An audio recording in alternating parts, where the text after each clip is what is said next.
We are live, Your Worship. Great, good. Good afternoon, Council. I'd like to call this regular Council meeting of May 12th, 2026 to order with adoption of the agenda as amended to include an item called 13D, silver comments from Council members. Someone want to make that motion for me, please? Councillor Chair, Councillor Devlin, all in favor? Motion's carried. Thank you. Adoption of the minutes of the regular council meeting of April 28th. Someone want to make that motion? Councillor Devlin, Councillor Cherry, all in favor? Motion's carried. Any business arising from those minutes? Seeing none, I'll go right into announcements from the mayor. A couple of announcements today. So since census forms have been sent out, we're hoping that most people have got them. It's supposed to be done by today, May 12th. However, reading their website, kind of a soft close. People still have time. It's very important that people complete the census form because that's critical information for our departments to know what we need for the community and to be able to make sure that we're doing the right thing. So I just encourage everyone to complete their form, get it in. And don't worry so much about today's date, just get it done as soon as possible. Rod and Gun Club went to work this weekend. They have collected over the weekend in the backcountry 35,000 pounds of garbage, including metal, campers, cars, you name it. So just a very big thank you from Mayor and Council to that group. Just incredible to put together volunteers and businesses to go out and actually do that cleaning. So very much appreciating that. Councillor Stapenhurst, you had brought that to my attention first. Do you have any comments? Nothing further to add, just again, just echoing the gratitude for all the work that the volunteers did over the weekend. I think it speaks volumes and maybe a little alarming to think that there's so much trash in the backcountry and that there's still more to remove. So thank you. Also mentioning a long weekend this weekend, so City Hall will be closed on Monday. Give our staff the benefit of that long weekend. Also, every second Wednesday, I and Council will be going to Stoke FM to just give brief Council highlights. Just want the community to be aware of that. If they have questions, they can pose them to the radio station and they will ask whoever of us is there. So just want to bring that forward. So moving on to the agenda, we have a development permit application. Whose file is that? Ms. Colmars. Would you like to give us a brief overview, please? Hi, Mayor and Council. Sure, no problem. We're doing a development permit for the form and character of a mixed-use residential building. And we're also doing a variance for a cash in lieu for one parking space. And we are also doing a variance for to reduce the minimum off-street loading space from 1 to 0 for a building that is 500 square meters or less. The proponent is in the room today if you have any further questions, but essentially what they would like to do is build commercial light industrial at ground floor level and then residential on top. It will have two bays of industrial light commercial at ground floor and 2 individual residential residences up top. It's going to be located at 754 Law Road within the Big Eddy. If you have any questions, I'm here to answer them. Great, thank you, Ms. Comas. So that basically is on kind of the road, on the Big Eddy Road, and taking an existing lot that has an older mobile home on it, correct? Or did have at one time. Correct. And refurbishing that area. There's other commercial just on Big Eddy Road in front of that. Seems like a great thing for that. Council, any questions of Ms. Comas? Councilor Chair. Have we received any feedback from anybody in the area? I've received no feedback at this time from anyone in the area. That's Negative or positive, to be honest. And then just one more question to the chair. This was in front of the APC, I believe, maybe twice. You've last seen 3 something similar, actually. Okay, Not this one, a previous one that was done in 2023. However, it was for 2 industrial bays and the residential was not up on top. And that was approved back, I think, in 2024. okay. All right. Any other questions? Seeing none, I'll ask someone to put the first motion on the table for me, please. Councillor Devlin? I move that development permit be issued for the construction of a mixed-use building containing 2 dwelling units within the multifamily residential and mixed-use development permit area at 754 Law Road. Second for the motion, Councillor Staples. Any further discussion on the motion? Seeing none, I'll call a question. All those in favor? Opposed? Motion's carried unanimously. Item 2, please, Councillor Devlin. I will move that development variance permit be issued at, where are we here? What does it say? Okay, Lot 8 District, or Lot 8 District, Lot 7, Kootenai District Plan 2647 for the following variances to zoning bylaw number 2406. Minimum off-street loading requirement to reduce the minimum off-street loading spaces from 1 loading space for buildings that are 500 square meters or less of usable floor space to 0 loading spaces. Councillor Staples seconding that. Any further discussion on that motion? Seeing none, all those in favor? Opposed? Motion's carried unanimously. Item number 3, please. I will move that the owner provide a cash in lieu payment at the rates prescribed for in the fees and charges bylaw number 2256 as amended for 1 parking space in accordance with section 11.5 of zoning bylaw number 2406 prior to issuance of a building permit. Seconder, Councillor Cherry. Any discussion on this motion, Councillor Cherry? If somebody, staff or mayor, could just remind us what that amount is? Okay, give me 1 second. Simon? The exact amount off the top of my head. Through your worship, to Councilor Sherry, it's just over $24,000 per case. Correct. Thank you. Any follow-up? Nope. No? Anyone else? I'll call a question. All those in favor? Opposed? Motion's carried unanimously. Thank you.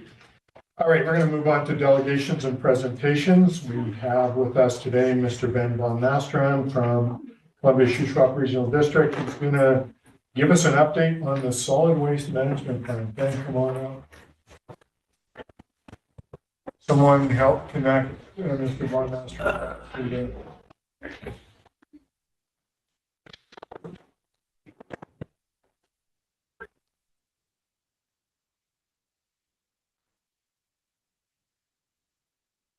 No dongle? Maybe. Oh, there's There's one out there? Are you looking for USB-C? Yeah, probably. Yeah. We do have a USB-C cord as well. I think that's what I'm going to I hope. Oh, yeah.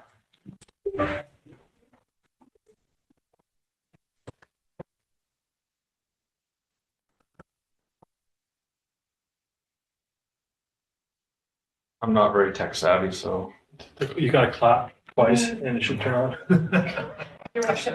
Turn on Stella where? Sal could share his. Okay. Ms. Belisel, could you share your screen? Certainly, one moment, please.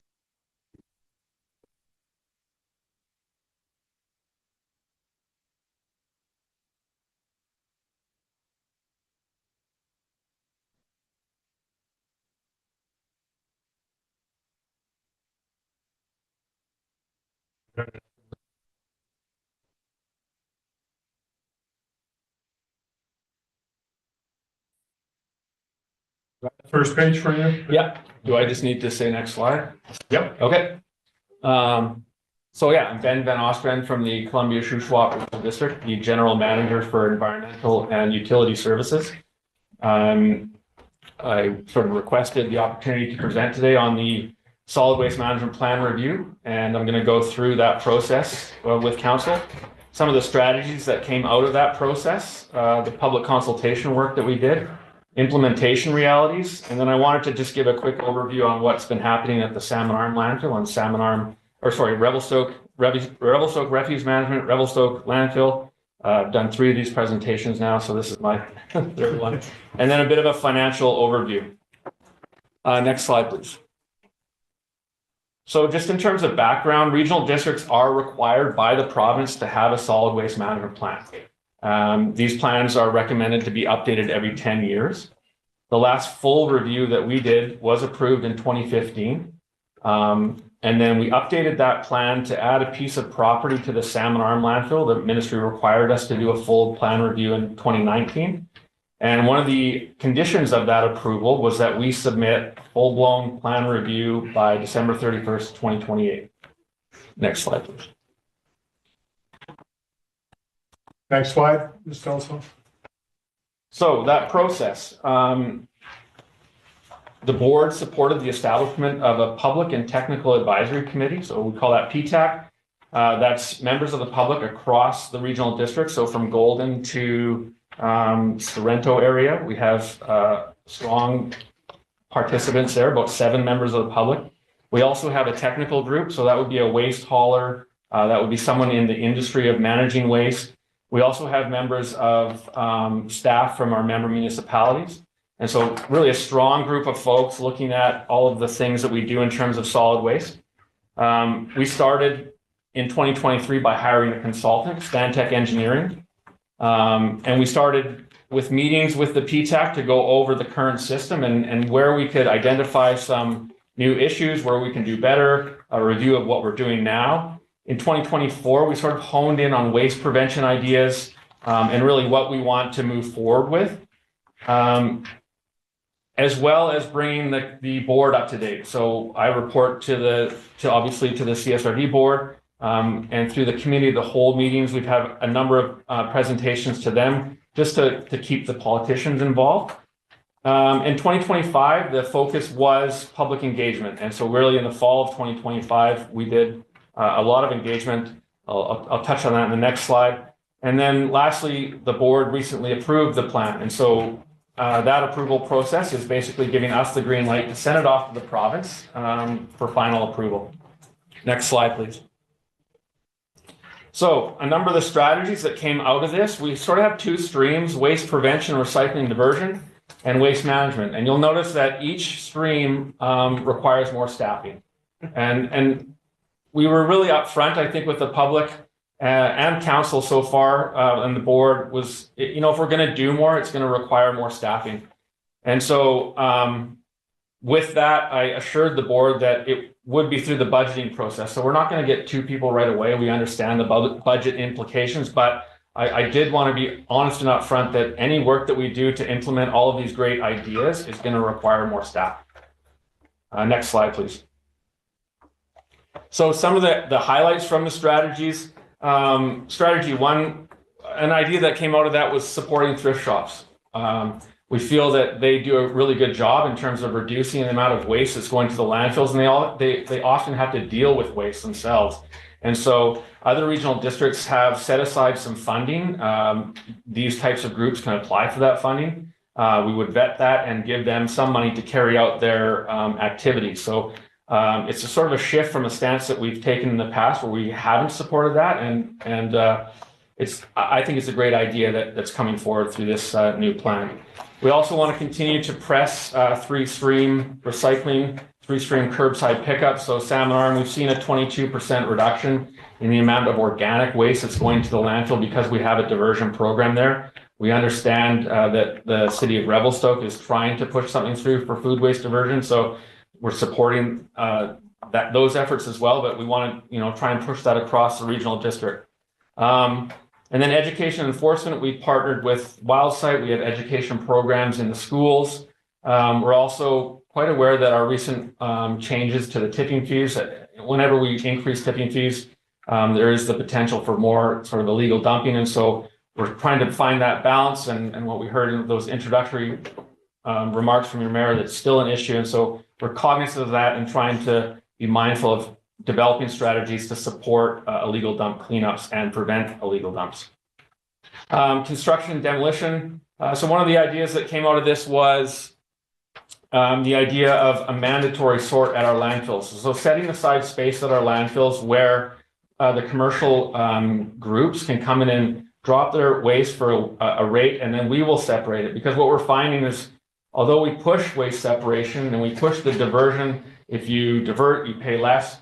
What we find often is that industry doesn't have room on some of these development properties to have 3 or 4 bins. And so maybe it's better that we do it on site. And so that was an idea that came forward, one that we're going to explore.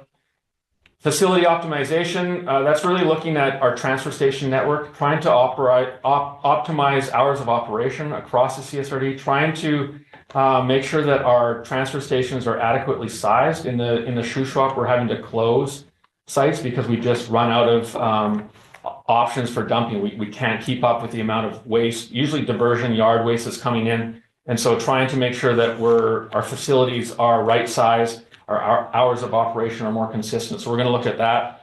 Landfill expansion, closure, maximization, that's always an issue. We're always on top of that in terms of the 4 landfills that we operate across the CSRD, making sure that no matter what, there's a place for disposal, but also maximizing the life of them and closing them in accordance with our operational certificates from the province. I touched on illegal dumping, and then obviously financial sustainability. We want to make sure that we've got the funding in place for future closure and future landfill expansion, and all that takes a lot of work. Next slide. So just in terms of public feedback, we ran 4 open houses in all of our member municipalities. Didn't get great turnout, to be honest, but we did get great turnout in terms of the surveys that we did. We had over 800 folks responding to the surveys, and all that information helped to sort of hone in on some of those strategies and was used by PTAC to advance the recommendations that we're putting forward to the province. Next slide, please. And so just in terms of the finance and administration, again, I go back to that staffing piece. I feel like sometimes we're run off our feet just keeping the doors open at our landfills right now, trying to do a composting program for food waste. We've got a lot of things on the go. And if we're adding things, again, we probably need more help. Making sure that that's all financed properly. And so we have the funding set aside. The board did approve a taxation element that's going into closure, landfill closure, to address the unfunded liability of our landfills, which sits at around $47 million right now. And so, yeah, big scary numbers, but we have to be planning for, obviously. Monitoring and measurement, we want to be in line with the provincial targets. They set their kilogram per person rate at about 450. We're at about 650. So that's kind of a target in the plan to try and get that number down, be more in line with the provincial targets. Obviously, plan flexibility in terms of when we implement timeframes, different sort of events come up. So that flexibility in the plan is always there. And then we have a dispute resolution. We've never used it, but it is required by the province to have in our plans. It's really if there was an issue with maybe a municipality, there's a process that we would exercise to go through that dispute. But again, in my 16 years here, we haven't had any issues. Okay, so next steps, next slide. Next steps is really the waiting for the province to approve the plan. As we know, province can take their time sometimes. And so it will be submitted in the next couple of weeks, and we'll wait and see what happens. I'm just going to move on now to the Revelstoke management, more specific to what's going on here. So we did implement fees recently, May 1st, so a $5 minimum for a few different things. That includes yard waste, metal, and using the reuse center. But we also have free days. So the first 6 weeks from May 1st to June 14th, and then again in the fall, we will do free days for 6 weeks. We also continue on with the FireSmart program. And so if your property is approved by a FireSmart coordinator to be sorted out, reduce that waste, that comes in for free. And then just the overall tipping fee, $90 up to $100 a ton. And then the mixed rate, $270 up to $350 a ton. Again, to try and encourage folks to divert through the different programs that we have rather than mixing it all into one bin. In terms of your landfill here in Revelstoke, the design, operation, and closure plan was submitted and approved in 2024. They're 5-year plans. These are the plans that dictate the development of the landfill. So we're on good grounds there. In 2026, we're doing a hydrogeologically characterization study report. That's due to the province by December 31st. So we've already engaged our consultant. We will be carrying out that work. And then lastly, just the food waste management piece. We work with a group here in town, head up by Isaac Burmack, I believe, trying to get the commercial sector on board. We do have a composting facility here at the landfill that we built. We're ready for that food waste from your curbside, your future curbside program. We're excited about that. And just making sure that, there's a sort of a smooth transition on the composting end of things. Next slide, please. So just quick numbers. The red is how much material comes across the scale. The green is how much goes into the actual landfill. So we do a pretty good job of diverting a lot of materials, but you can see that it's sort of an increasing trend in terms of how much garbage is going into the landfill. Not significantly, a couple 100 tons over last year. But again, the sort of the positive piece, I think, is we reduce the amount by half of what's coming into the landfill through our various diversion programs. Next slide. So this is the Revelstoke landfill, sort of an aerial view mapping kind of, and the green part is where we closed. The red part is where we filled last year. So this is last year's consumption. We consumed almost 22,000 cubic meters of airspace. So that's the space that we chew through to dispose of waste.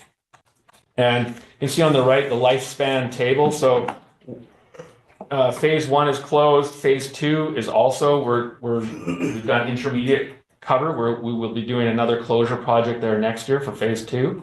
2033, we've got a bit of this part of the landfill here, and then another chunk here. So that's basically the next 3 phases. And then we'll be moving across, closing this entirely and moving across where the scale is right now. And that whole phase will be developed as an engineered landfill. So what that means is that the entire thing is lined, and we have to manage the liquids that are captured by that liner. So it's, when I do tours with kids, it's a bathtub, and that bathtub needs to drain, and that liquid needs to be treated. And so that's what we do at Salmon Arm. All landfills now, the future phases of them are engineered. And so that's the big project down the road. Next slide, please. So just a couple of pictures, 1,000 words. This was the phase 1 closure. There was a neighbor that we had that really didn't like us, and unfortunately he moved before we did this, but a really great closure project. So that's the phase 1 of the landfill. The property here, I think, is Waste Connections. And we installed a solar power flare, one of the 2 or 3 in the province where methane gas is collected and it's flared off. And so when you convert methane to carbon dioxide by burning it, it reduces greenhouse gas emissions by about 23 times. So pretty neat project, actively flaring off that methane. Next slide. Last year, we got some funding, grant funding through another number of different pots, and we replaced 3 kilometers of fencing. So electric fencing project, it was about $500,000, 4 gates. So the electric fence is on the outside of this brand new fence. And so really it was overdue, and happy that it's secured to prevent bears, and I think it looks great. So it was a really great project. Next slide, please. And then just a snapshot of like the food waste composting area. So on the right-hand side, the bunkers, they have depressions in them. They're lined with a perforated pipe. The air comes through there. It works on the food waste. We cover it with the wood chips that we grind. And so it's sort of a closed loop to compost the food waste that's coming in. Next slide. Okay, quick financial overview. Hopefully I have time. The recycling budget, we take in about $3 million annually. So we have 2 budgets, recycling and solid waste. There's a tax element to that recycling budget. We also take in tipping fees. So wood waste, metal, some of those programs are funded through tipping fees. And then we also have strong partnerships with different stewardship groups. So for example, Recycle BC, we're getting about $800,000 a year to manage their material on their behalf. So I think we've done a great job in terms of reducing the taxation by those partnership opportunities. Our expenses, we put money to reserves, and overall it's about 2.7 to run the program. Next slide. And then on the solid waste side of things, our revenues are almost 7 million. Most of that is through tipping fees. There is now a taxation element that I mentioned with a 3% increase annually. That goes directly into the closure reserve. And then our expenses, again, $7 million. We do, if we have money that wasn't spent in the year, we put that right into reserves. And so 1.8 million went into reserves last year. And to run the program, it was about 5.1 million. Next slide. This is the last slide. So our current reserve balances, we have almost $5 million in capital, and that will be used for the expansion of the Salmon Arm landfill next year. We have an operating budget of about 200,000, and then we have a closure budget, and that will be used in 2027 for phase 2 of the Revelstoke landfill. And then in the recycling, we have some capital reserves that we're going to spend this year actually on some screening, some compost screening equipment, and then we have an operating reserve. And I think that's it for me, and I'm happy to answer any questions. Okay, thank you. Thank you, Ben. I appreciate that. Sitting on the CSID stuff I've seen before. Really appreciate what your group is doing. Nice to see that closure and how nice that closure looks. When that's done, those methane burners and do their thing, there's no opportunity to plant trees or anything on that, is there? Or it just stays that way and you want to? No, we can look to plant something. They have to be shallow rooted because that whole landfill is now covered with a liner. Okay. Usually we just plant native grasses, hydroseed and through that. But when you get into some types of trees, the root system can be problematic. So we usually stick to grasses. Okay. Yeah. Oh, that's good. Council, any questions? Councilor Tickers? Yeah, thank you. Through the chair. In the mayor's announcements, we recognize the efforts of the Rod and Gun Club over the weekend, removing 35,000 pounds of trash from the fire service roads, sort of adjacent to where you are, not too far.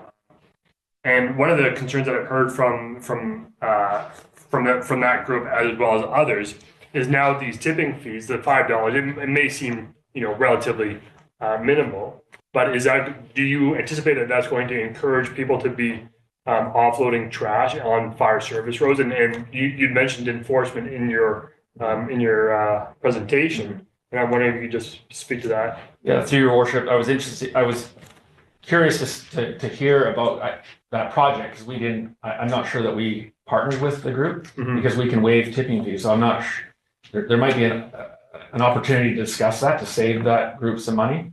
But in terms of like our increases, it's always an issue with illegal dumping. And unfortunately, a lot of the things that we've made free over the years you see them out of the bush.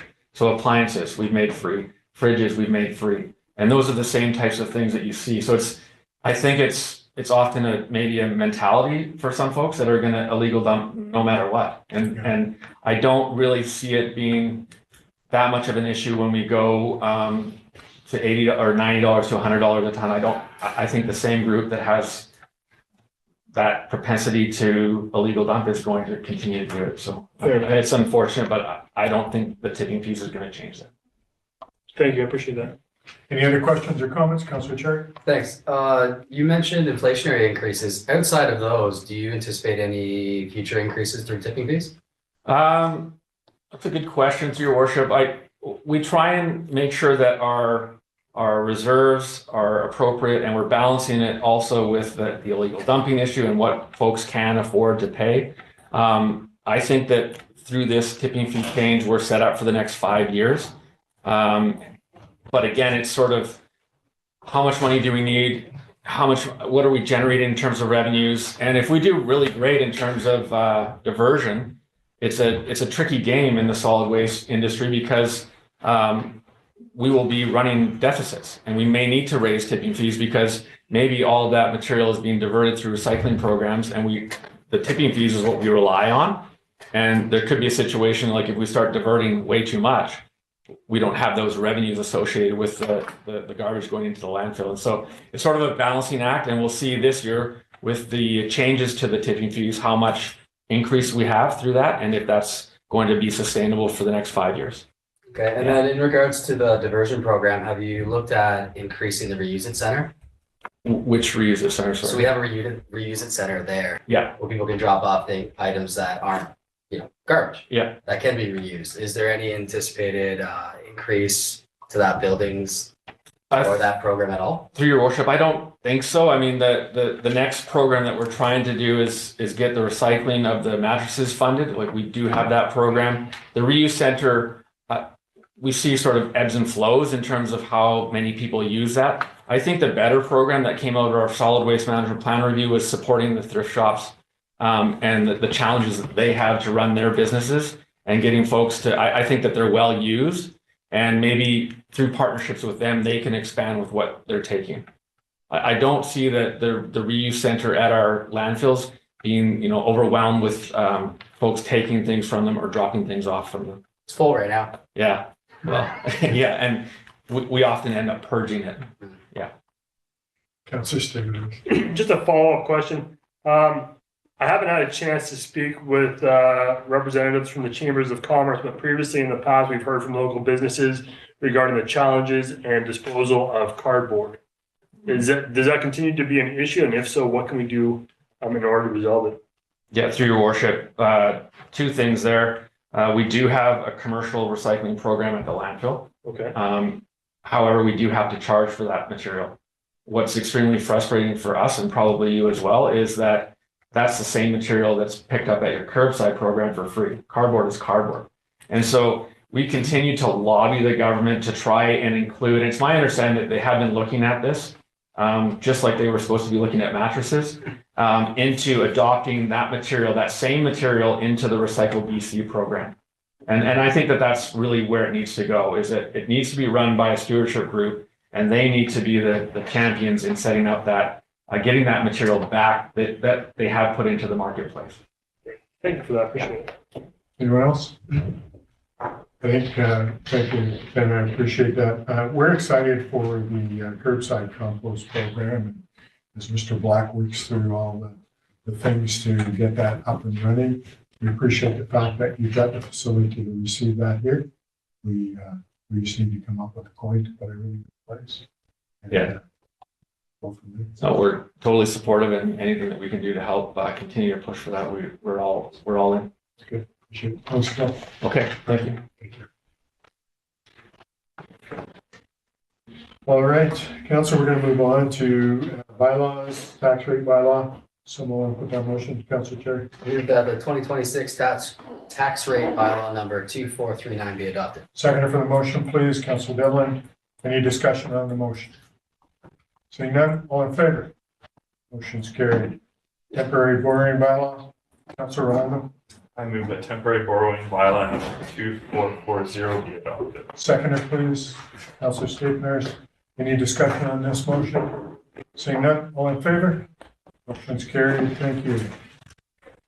Moving on to zoning amendment bylaw 2441. Ms. Hogan, is this your file?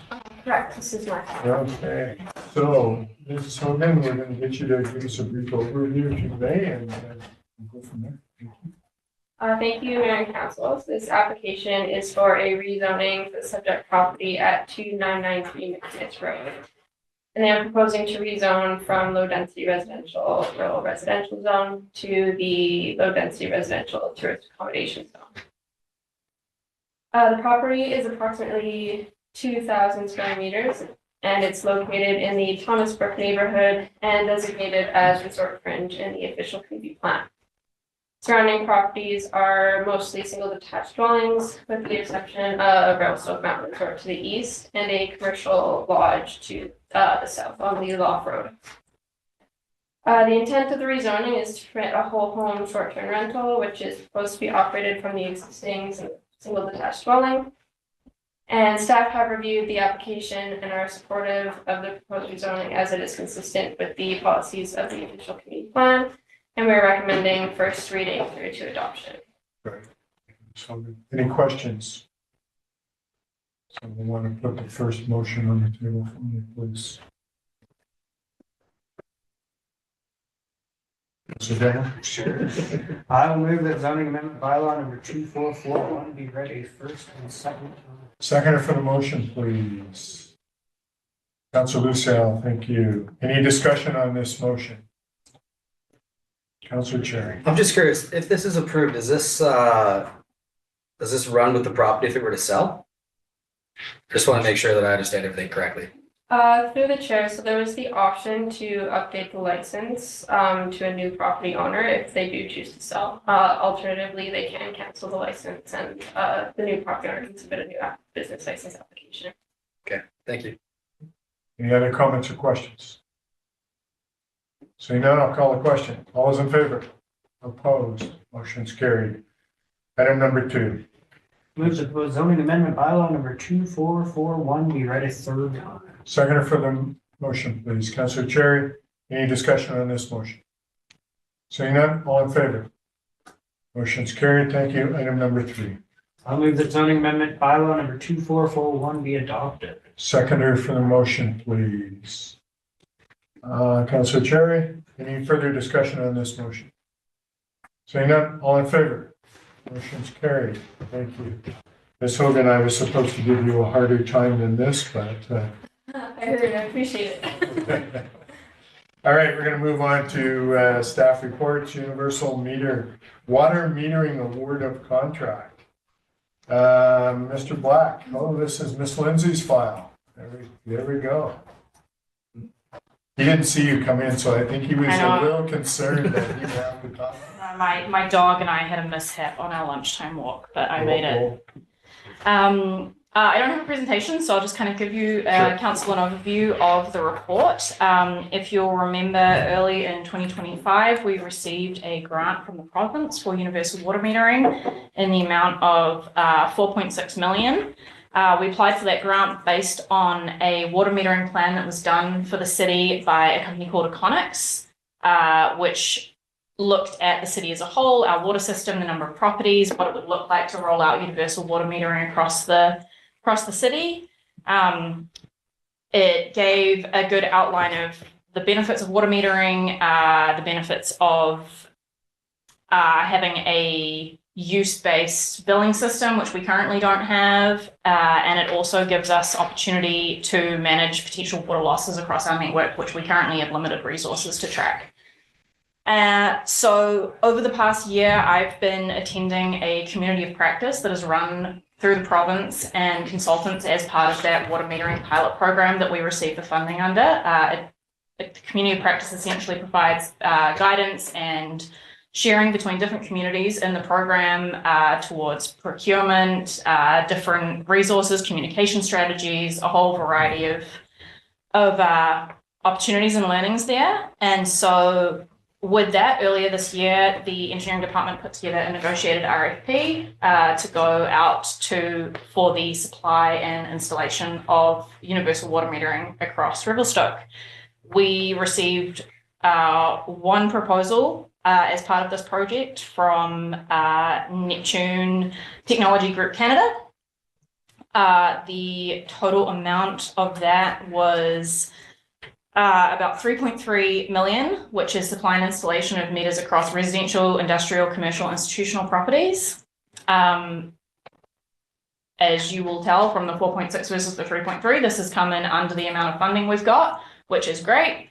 It's not comprehensively everything that will be included in this project. We'll also need to look at things like water bylaw amendments, utility rates amendments, utility rate study. There's a lot of other kind of moving pieces that are part of this.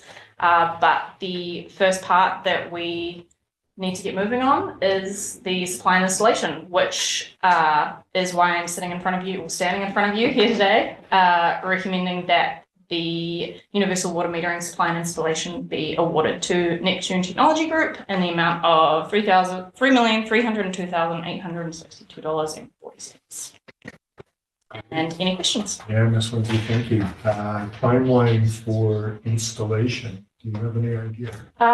So they want to have a lot of project pre-planning and surveys and communications over the next few months. I believe installs themselves are proposed to start in August with an end of November targeted completion. It's going to be what's the right word I'm looking for? A flexible timeline, flexible schedule, flexible approach, because we do have a lot of unknowns. We're doing in-home installations. There's going to be a lot of variety of the condition of existing water services, material based on age of the homes, that sort of thing. So what's great about the proponent is they've done many of these across Canada. I think they provided 24 municipality examples in BC alone, over 70 across Canada wide. Wow. So they're well versed in installing in a range of conditions, a range of ages, and a range of different communities. Great, thank you. Council, any questions for Ms. Lindsay? Councillor Devlin and then Councillor Staples. Not so much a question, just kind of a comment through the chair. Excited to see this moving forward. I do see that in the report, there is a section on communications and public engagement. I just kind of wanted to highlight that. When we talked about this previously, there was a lot of pushback from the public. Yes. Just based on the preliminary things. So I think, and from my experience, a lot of that was based on sort of just a lack of general understanding how utility rates work, how we can bill. They viewed it as a cash grab, which is not how utilities work at all. It's a cost recovery. So I just wanted to highlight the importance of that communications and public engagement piece, because I do think that we can expect quite a bit of pushback if we don't get the communications out ahead of this, just based on the experience that we've already started. Pushback. Start doing it yet, so. Good, thanks for your comments. Councillor Staples. Yeah, thank you through the chair to Emily. I'm sorry, I forget your last name. In regards to, so if I was a homeowner anticipating a water meter being installed, could you kind of walk us through what a homeowner could expect through this process? Because it almost sounds like metering is going to be done on the inside of the house, not the outside of the house. So maybe you can just provide like a kind of a high level overview of what a homeowner could expect during this process. And Yeah, for sure. I think we'll still need to refine the process with them, because we want to make sure that we're working collaboratively with them and the city. But we're anticipating rolling out like I guess like a public engagement sort of process that's more wide reaching in terms of like community outreach, understanding of what the process is going to look like, why we're doing it, what's involved. When it actually comes time to look at doing installs,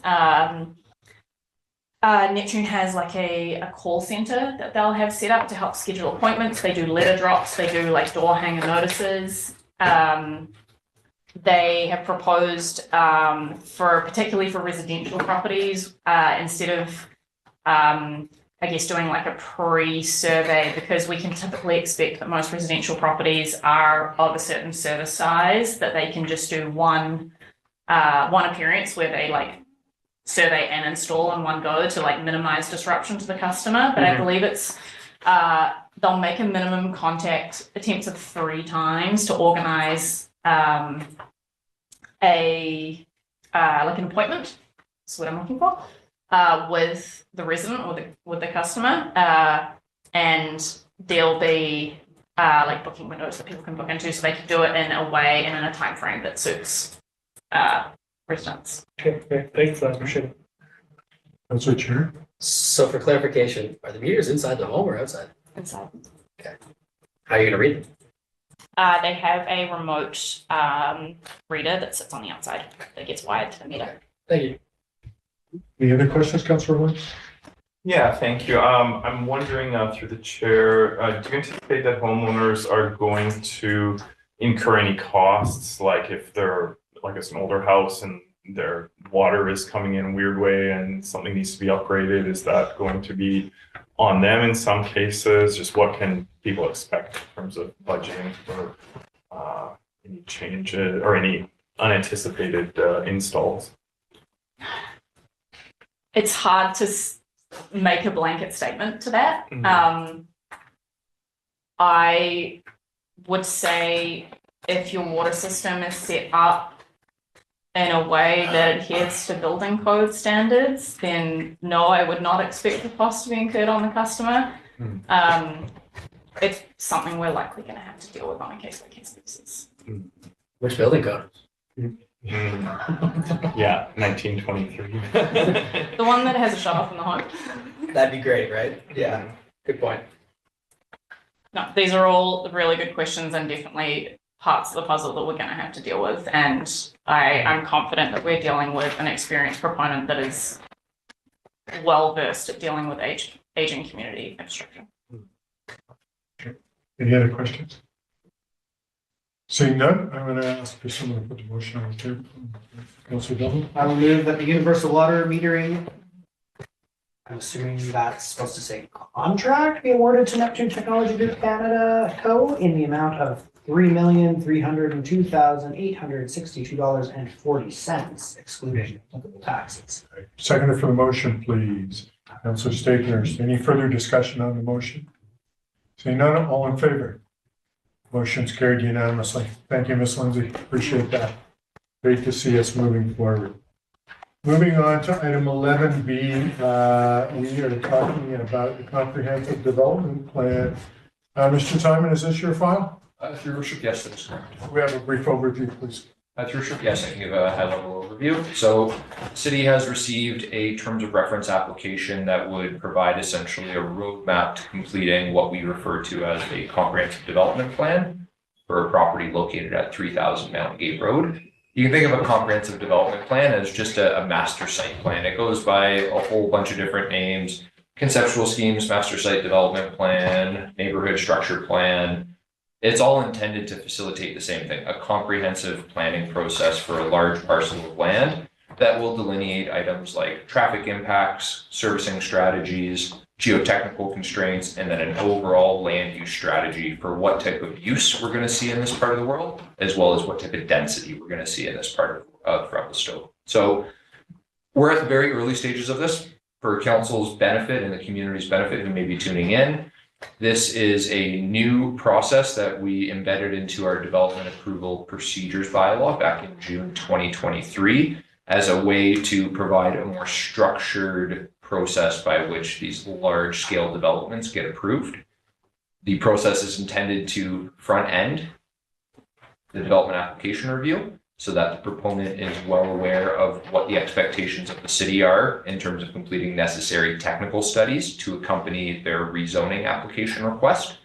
The intent is to avoid at the 11th hour, when they put in a year and a half worth of work, an item comes before council and all of a sudden council and the community say, actually, we want that traffic impact assessment now. So the idea is to get a terms of reference established that delineates the process this will go through and the technical studies that will be required, so that there is certainty both from the public side as well as the proponent side about what we can expect this development to provide as an ultimate output before council is requested to make a decision on any land use changes for the subject property. So the terms of reference that is before you today is broken up into a few different parts, but part 3 you'll see includes the main scope of work. So it focuses on the technical study requirements. So an environmental impact assessment, a functional servicing report, which the engineers really like to see to make sure water and sewer are going to be appropriate for the area, geotechnical reports, trail and open space assessment. The proponent's also going to include architectural guidelines for future development that will complement our development permit area guidelines, a phasing strategy, and then we're also going to try and unpack some of the municipal financial implications. And what I mean by that is at a high level understanding if there is a municipal infrastructure piece, this municipal roadways, what does it look like in terms of the taxation revenue we're expected to be receiving from this development compared to the approximate costs that the city would be incurring from the development. So we're really trying to cover all bases with this. The proponent has been quite amenable to work with the community and work with the city through this process thus far. The terms of reference has a public engagement strategy embedded in it to ensure early and ongoing collaboration with affected residents in the area and to ensure that residents' input is considered when we are ultimately formulating a land use strategy. So staff recommend that the terms of reference be adopted. And if it is, or rather approved, if it is approved, then that gives the proponent essentially their marching orders to go and start to compile the comprehensive development plan that would be considered alongside any rezoning request for the subject property. So it will be a process for us to go through. Staff will be embedded in that process throughout, working hand in hand with the proponent to make sure that the provisions of our procedures bylaw is followed, and that staff are helping frame the scope of these technical studies that will need to be submitted to support the application. Any questions? Happy to answer them. Thank you, Mr. Simon. I appreciate the fact that having this terms of reference right off the hop to give some security to both the proponent and to the community as to the process going through is going to be a prudent choice. So thanks.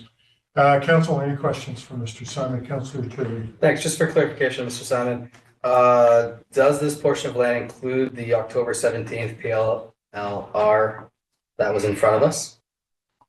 Through your worship to Councillor Cherry, so it would focus on the remainder, though that portion of the property is currently part of the entire property, but it's going to be subdivided off. Okay, because I've seen you guys doing a bunch of work, so.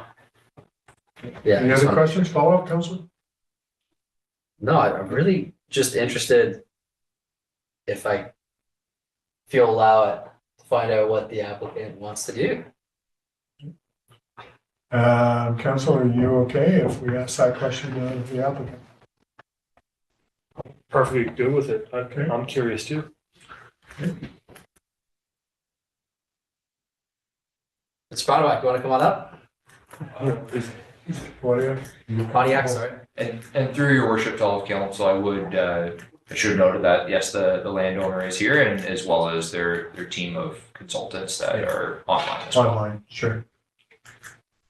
Should there be any questions that are more appropriate for the proponent? Thanks. Thanks for being here. We appreciate that. So, Not at all. It's good to be here. I love it here, yeah, thanks, Mark. especially in the spring. So, Matt, thanks very much. I mean, Counselor. We have ideas, but the land tells us what we can do, for starters, and then the community tells us what we should do. And this is an early stage. Now, I have some big dreams.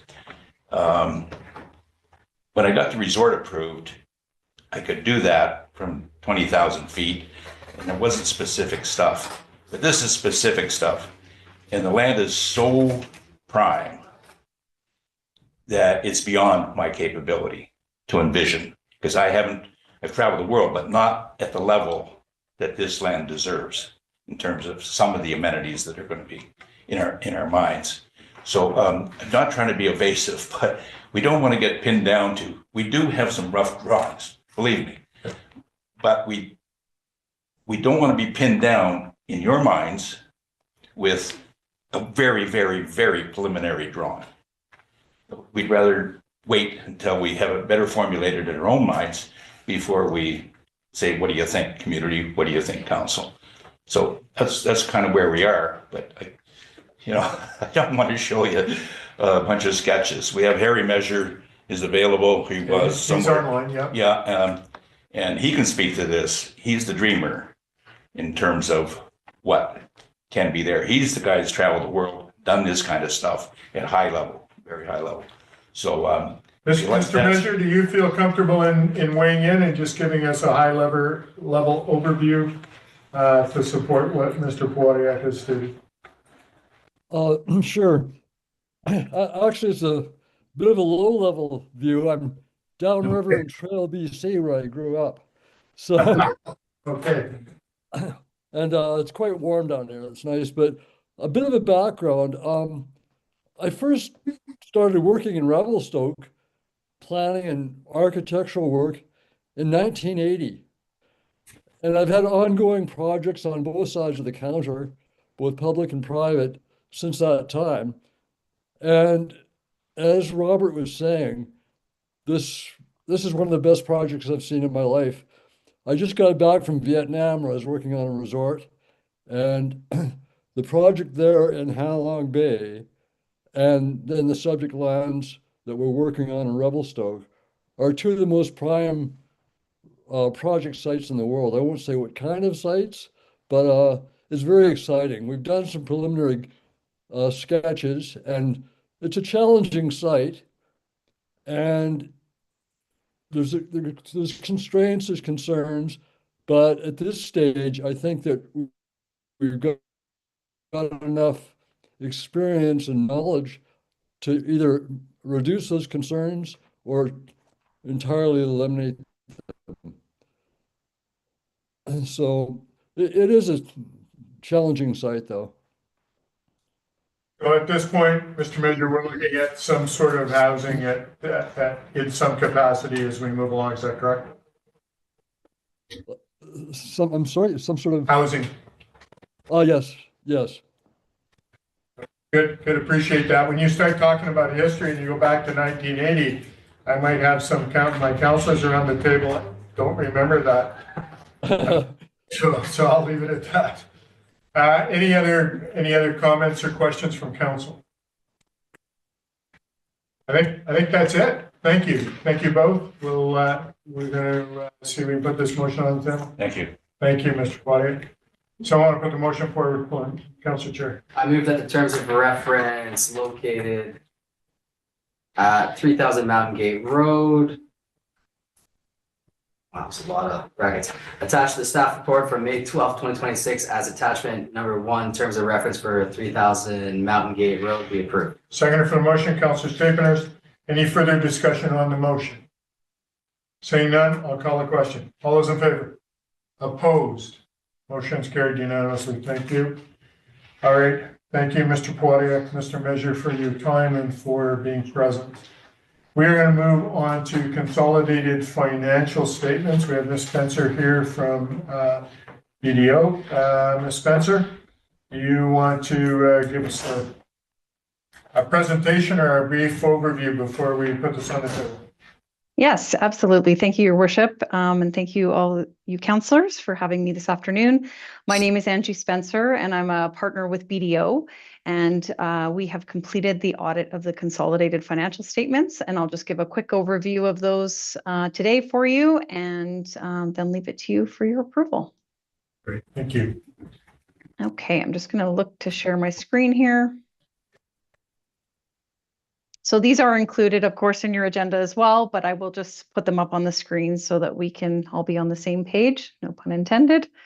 So page 2 and 3 of the financial statements are an overview of our proposed audit opinion.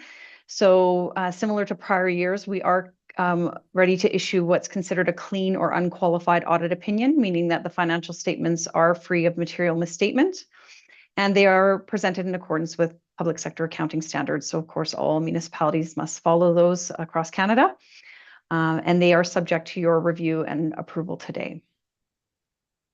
So I'm moving forward to page 4, which is the consolidated statement of financial position. This is a snapshot, if you will, as at December 31st of all of the assets, liabilities, and non-financial assets as at December 31st. Financial assets came in at 73.9 million. That was up from 61.5 million in the prior year. There were some increases overall in cash. There was some grant funding that was received during the year that will be spent next year, in addition to a surplus that caused an increase of cash that was then flown into, you can see, portfolio investments. So there was an overall increase there of about 10 million. In terms of liabilities came in at 36.8 million. That was up from 33.3 million. The most significant increase there would be around deferred revenue. So there is some more illustration of that in note 6, but can highlight there that there was a large grant received for the universal water meter funding that I know you just heard about, that was deferred and will be spent as that contract is now secured for 2026-27. Long-term debt continues to be paid down, and the asset retirement obligation, there wasn't any significant remediation in the year, so continues to be around the same amount as prior years. In terms of tangible capital assets, those are recorded at book value. There was about $14 million of infrastructure improvements this year, wastewater treatment plant upgrades, that is the most substantial of that, and that's offset in the year by amortization of the existing assets. So assets less liabilities equals the accumulated surplus of 159.7 million. I'm moving on to page 5 now. So this is a consolidated statement of operations. So total revenues came in at 53.8 million. That was up from 45.2 million in the prior year, and just above budget of 51.7 million. Some of the large increases or changes over prior year would have been around the government and other grants. So a lot of that revenue is tied to specific projects that are ongoing and capital improvements. So that's recognized when those are spent.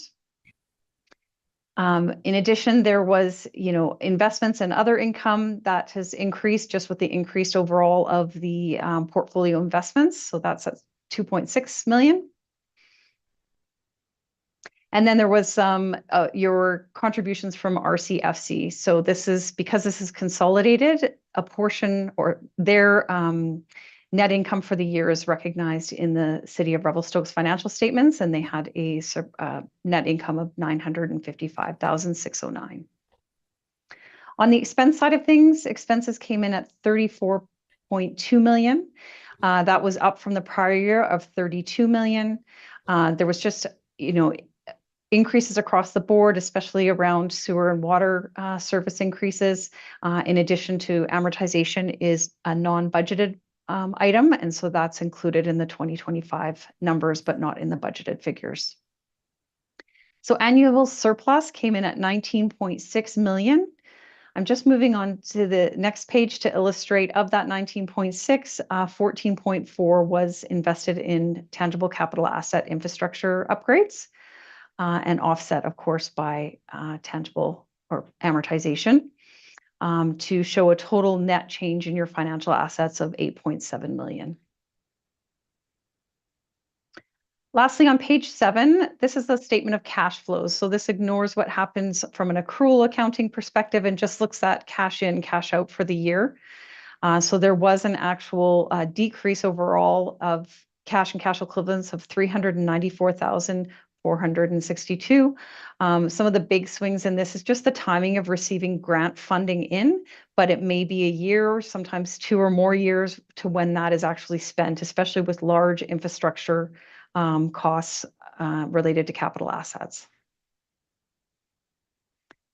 So page 8 onwards is the notes to the financial statements. This really just provides more detail on the accounting policies that are followed by the city, and also some further details on the balance sheet and income statement items we've gone through. There weren't any significant changes to public sector accounting standards in 2025, so those will look very similar to what you have seen in the past. So that's all I have on my report. Happy to answer any questions that you may have. Thank you, Ms. Spencer. Any questions, Council, or Ms. Spencer? Seeing none, Kim and Beck, I have you in the room, and I forgot to go to you first. Do you have any input or any comments that you would like to make? Through the chair, no, nothing to add to Angie's report. Okay, nothing? No extra council slush fund or anything in there? No, unfortunately not. Mr. Black's going, what about my slush fund? I think we give you enough. Yeah, you make enough. Thank you, Ms. Spencer. I appreciate that. All right, council, we have a motion on the table. Someone want to move that forward for us, please? Yeah, I will move that the City of Revelstoke consolidated financial statements for the year ended December 31st, 2025 be approved. Seconder for the motion, please. Councilor Lucelle. Any further discussion on the motion? Seeing none, I'll call the question. All those in favor? Opposed? Motion's carried unanimously. Thank you, Ms. Spencer. Appreciate your time and for keeping us honest with our books. Appreciate that. Thank you for your presence and for doing the same. Thank you. No problem. Thank you. We're going to move on to correspondence. We have a letter request for support, Silks Unity Run request for support. Any comments from council on that letter? Councilor Hano?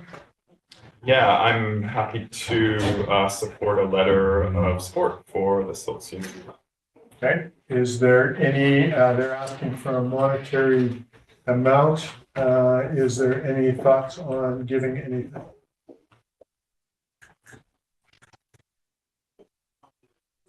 Councilor Stickhurst? Perhaps before a motion, that would be allocating financial resources. Maybe we could reach out to them and see what would be more of a, like, it's kind of a, I read the letter and in general I'm supportive of it, but what I would like to know is specifically what sort of funding are they looking for and what would be, I don't know what would be an appropriate amount? Yes, sir. Thank you. Okay. So I'm just going to go back. If I could ask you, this is a, kind of a one-off sort of thing. It's not like we budgeted this sort of thing. is there some sort of funding mechanism that we can take money out of to support something like this? Through the chair, I'd have to go into that a bit and come back to council. Okay, so, Mr. Parliament, go ahead. You know, thank you, Mr. Mayor. If council's comfortable with a reasonable amount, we'll find it. Okay, so if this is something that council would seriously like look at, obviously, these requests are common, and although we don't budget for them per se each and every year, being that the budget is relatively organic, if you direct staff to find something, we can certainly come back with both the funding source and the amount that's appropriate. But if this is something important, just let us know and we'll find it. So, Councilor Chair. Do we have a finance committee meeting before June 4th? Oh, I might catch everybody on the spot here. I'll look. Yeah, good. I'll look too. I believe we do. If we do, We do on the 27th. how about we push this finance committee and have a conversation then, including a report, their funding mechanisms, whether that be, I believe, Tourism Revelstoke funded the last one. Okay. So maybe anything related to previous They have a board meeting tomorrow. as well. Yeah. Good. We need a motion for that. Sorry, Your Worship, the May 27th Finance Committee meeting was canceled. Oh, okay, thank you for that.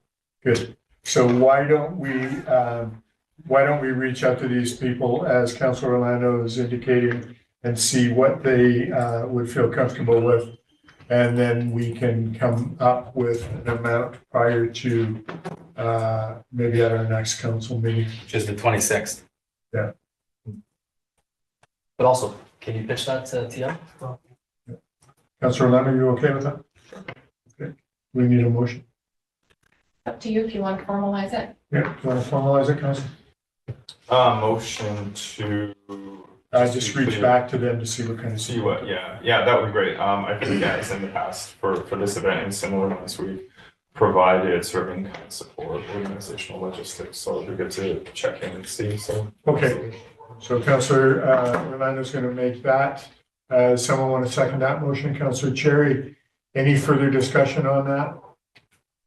Seeing none, I will call the question. All those in favor? Opposed? Motion's carried. Is that clear, Ms. Delasal? Yes, thank you, Your Worship. Second letter, request for support from eBus. It looks like they're just requesting a letter to support them. They do come to our community, and this might be a way of keeping the buses on the road by communities supporting, saying that it's important to our community to have bus service. So if you're okay, if someone wants to make that one, Councilor Orlando, I'll go to you. Yeah, thank you. Just a comment. The letter asks for a letter of support, but it's related to passenger transportation board process or application. What it asks for specifically is that that the letter says that they are demonstrating that they meet public need.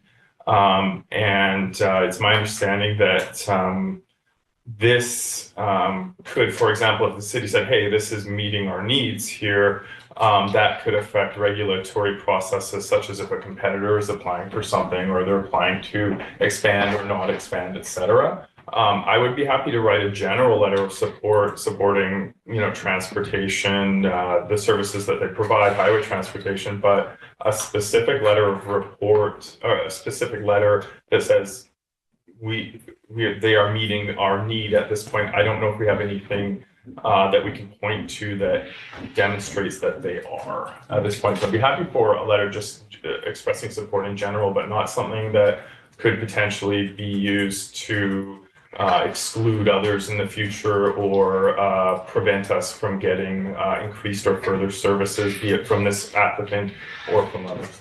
But, and I agree with that. Thank you for that, because I don't believe that we have enough bus service to our community. And if there's others who are providing as well, we don't want to pigeonhole ourselves just saying we're supporting one company. So if we provide a letter, it should be just in general terms. Councillor Stapleton? Yeah, thank you. Looking at the letter, it looks like the second to last paragraph says, they'd welcome the opportunity to discuss how they can continue to serve and support our community in the years ahead, and hear any feedback that we may have.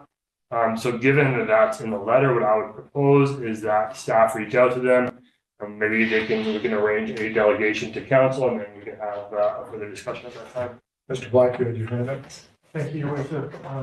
Should council accept this recommendation, staff would be pleased to reach out to the proponents and draft a letter based upon the discussion that we have heard today for your consideration prior to sending it out. That would be great. Are you okay, Councillor Cherry? Yeah, I'm perfectly okay with that. I'm just gonna put somebody else on the spot here. Councillor Devlin, do you have any stats for us from Tourism Revelstoke regarding our bus service? No, but I can see about tomorrow's meeting and see if I can get some for you. We would appreciate it. Yeah, they haven't put out any stats about bus service as far as I'm aware, and if they have, I haven't been looped into that conversation, but happy to add that to my growing list of things to come. If one of our tourism partners has more data than what we have at the table, it would be great to have that. But I do support what Steve was saying as well. Okay, so do we need a motion to write a letter and then Mr. Black can compose something that's suitable this morning? If you formalize it, yes. Yep. Councillor Lano, you want to formalize that? Formalize writing a letter. Writing a letter and then it'll come back for approval. We're just writing a letter, a general letter of Yeah. support? Yeah, okay, so yeah, move to write a general letter of support for highway bus services. So I want to second that. Councillor Devlin. Any further discussion? Seeing none, all in favor? Opposed? Motion's carried. Thank you. All right, we're going to move on to communications. So Community Fire Smart Resilience Committee, there wasn't enough people for quorum. So we'll move on to Revelstoke Area Emergency Management Plan. So as in the report, it's been a while since we met. I think the last one was probably 2022. Is that correct, Councillor Stevens? Yeah, looking at it looks like December 14th, 2022. Yeah, so we discussed the logjam whole business that seems to go on. Strategic priorities, hazard risk vulnerability analysis. I don't know why I can't say that today. Risk reduction, investment direction, emergency planning. So there's some things on the go that the fire department is working on to bring forward. Live emergency scenarios, working with BC Emergency Health Services, Interior Health as well for some scenarios to bring things up. We discussed briefly the relocation of EOC. That's pretty much it. Anything else you'd like to add, Councillor Stiglers? No, I don't think. I think you covered most of it. Okay. Council, any other questions or concerns? Seeing none, I will move on to Kofi. So we have a letter. Councillor Palmer was able to attend Kofi. I got sick at that same time. I was to sit on that panel that he referenced in his letter. So we'll try another time. But I think he spelled out what he felt was happening in the forest community. I'm going to move on to item D, Silga comments from Silga, and I'll just go to council first. If any of you want to weigh in on your experience with Silga, and then I'll make some last comments. So, Councillor Cherry, do you want to go first? Sure. Want to thank, well, first of all, we had the fire ops here for the first time that the fire ops have been at any of the local conferences around the province. So I would like to thank the BC Professional Firefighters Association, the IAFF Local 1746, Chief DeRossi and the RFRS, as well as Mario's Towing, as they donated the transport of all the cars, both drop up and pickups. I thought those were your rentals. No, thankfully. There is a video that's available that I think some of us are featured in. Okay. So if anyone wants to take a look at that. I also want to pass on to Mr. Black Scott McKinnis teed me up to go on the mic there while the Honorable Randine Neal was up from Walrus. And she would like to help us get through the bureaucracy of figuring out a way forward with the Ellisilla logjam.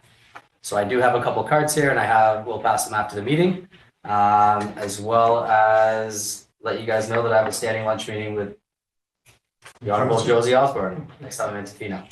So she is the health minister, and hopefully we'll be able to come out with something positive for the community. Okay, appreciate that. Councillor Stapehurst, comment?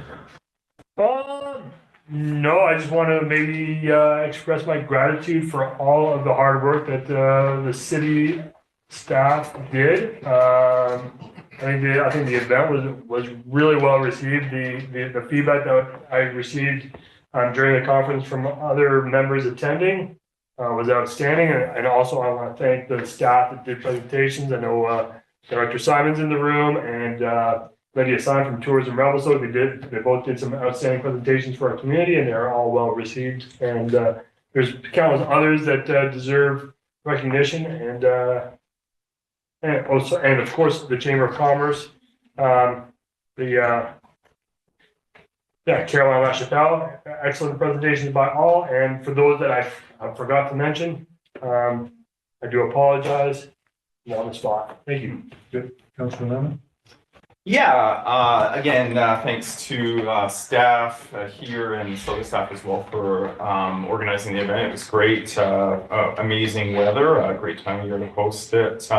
Thanks to Russell Visual Arts Center staff, with Taylor, Ken, Nancy. I attended their workshop and tour through there, where everyone attending got to do some woodworking or making some pottery. It was a pretty fun event. Just highlighted and got a lot of questions from delegates in attendance about success and partnership. It's a city-owned building, but by leveraging the Visual Arts Center's ability to attract grant funding for their programs and the facility, they've made so many improvements over the past decade, so that's great. I just wanted to point out on Sunday, had the ability to, was emceeing on the Sunday event. We welcomed, I think, 2 people who spoke on a hot topic in BC. It was Chief Treaty Commissioner George Abbott, who is a former MLA and had held lots of cabinet positions, as well as Don Lidstone from Lidstone, a lawyer. They talked about the Cowichan Tribes decision, which is a pretty big topic provincially right now. And I guess if I'd summarize it, it would be that they say that although it's received a lot of attention, it's preliminary, it's going to be a long process, and that some of the immediate concerns that people are expressing may not be well founded. They alluded to it being sort of inflamed by partisan social media activism on that thing. So I guess the message was we're going to have to wait and see. It's maybe not as pressing. I think the number you mentioned was 7 years of through the courts to find a result, or that's a standard sort of process. So yeah, it was interesting to hear from 2 people who are very senior in that file in the province and have a lot of knowledge. And yeah, great event. Good. Thank you. Yeah, I'll skip the thank yous, as I think everybody's been thanked time and time again, but as always appreciate it. Not to say that I don't find the appreciation in all the work done, just that we could drone on here for a while. To get into the conference itself, the theme this year was collaboration and togetherness, and I think it was really highlighted just how much inspiration and how much thinking outside the box we might need to do in the coming years. I think we're all aware of the provincial government and their lack of funding coming down the pipeline at any foreseeable future. So it is good to know that at least in the small sort of area that Silga encompasses, that local governments are capable of looking to each other for ways to think outside the box and ways to work together, and that we don't always need to start from square one with every project we take on, that sometimes somebody else has already done it, and we can save ourselves some time and money by looking at ways that it's worked, ways that it hasn't. So I think that was very highlighted in the conference as a whole, and I really appreciate, as always, the opportunity to take part in these things. They're very, very informative and very much open your eyes to kind of things in local government you might not have understood before. So Thank you, Councillor Devlin. I appreciate that, and to build on that, as our staff say, it's kind of imperative that we don't need to rebuild the wheel. We can move through with some of that stuff. So I'm going to take just a moment to formalize my thanks to the SOGA board staff and SOGA board as well. Our city staff, Cindy and Janet, thank you for everything. The compliments that came from others, we very much appreciate. And it was because of your work. Evan, for the great golf tournament, we appreciate that. Paul, for presenting, Steve, for your presence and informing us on things that were coming to the table. And to the council members that did MC duties, I'm very grateful. Thank you for that. To the chamber. But my thanks really goes out to the 200 plus SOGA members who came, presenters, speakers, government ministers, and MLAs. Without you, SOGA wouldn't be. So I appreciate that. I also want to say thank you to the contributors to my impromptu fundraising for LFI at the banquet. There was a bit of kerfuffle in getting everyone up there, and so some of the plans that we were planning didn't come through. So I did this impromptu fundraising to get people up to eat. We raised $1,000 cash for LFI. So I just appreciate all those who contributed to that. For me, it was great to connect with the exhibitors and presenters, learn lots of things from some of the exhibitors who've never been before. And we actually learned lots about what we can get from others. And for the Revelstoke setting was really high for those who came. They learned so much from us. We set our bar high with what we do here in our community, and that's because of our staff and council not being afraid to put things forward in our community. Other communities just were in awe of what we do. So I'm grateful for that. So thanks to all of you for your support in the last several years in making Revelstoke a place that is doing things that normally wouldn't get done. So we're setting that bar for others where we're opening doors. So, and I want to thank the community as a whole for their support and for showing our guests a great time. There wasn't anyone that I spoke to that didn't appreciate being here and taking part in whatever way they could. Even walking from their hotels to the venue and taking part in our aquatic facilities, that sort of thing was great to hear. So, Mr. Parliament, any comments? I mean, most of what was said, I totally agree with. A lot of anecdotal comments I heard was how clean the community is, how clean the downtown was, how great the food was, the weather was fantastic. I want to personally give a shout out to Jay at the Regent, who bailed us out by offering the van, the Regent van, the shuttle for the Friday event. He helped us big time, and that just demonstrates and goes to show the community spirit. I thought overall the conference was well attended, and I heard nothing but good things from the delegates. So congrats to everyone. Thank you. Appreciate that. Ms. Floyd, Ms. Delaselle, either one of you want to weigh in from your perspective, working the front lines? Well, put us on the spot. Thank you, Mayor Sells. I think it was very smooth. I was pleased at the way things went. I think that SILGA runs a very good convention. The speakers were amazing. And all of you for showing up and doing your thing. Appreciate that. Ms. Delaselle, any comment? I think Ms. Floyd said it all. Mr. Simon, Mr. Black. Your worship, grateful to have the opportunity to speak at SILGA, and not anything too much more from me. Great. Mr. Black? I was really pleased to see the happy faces. There was a lot of people that were enjoying themselves at this conference, and I think that says a lot about the community, our community members, and the success that we're showing as a resort place. Great. Good place to come and see. Great. Councillor Lucia, I want to give you the last word. Oh, maybe Councillor Terry wants to say something before you. I just want to shout out Dean Jackson at Revelstoke Golf Course for helping us out.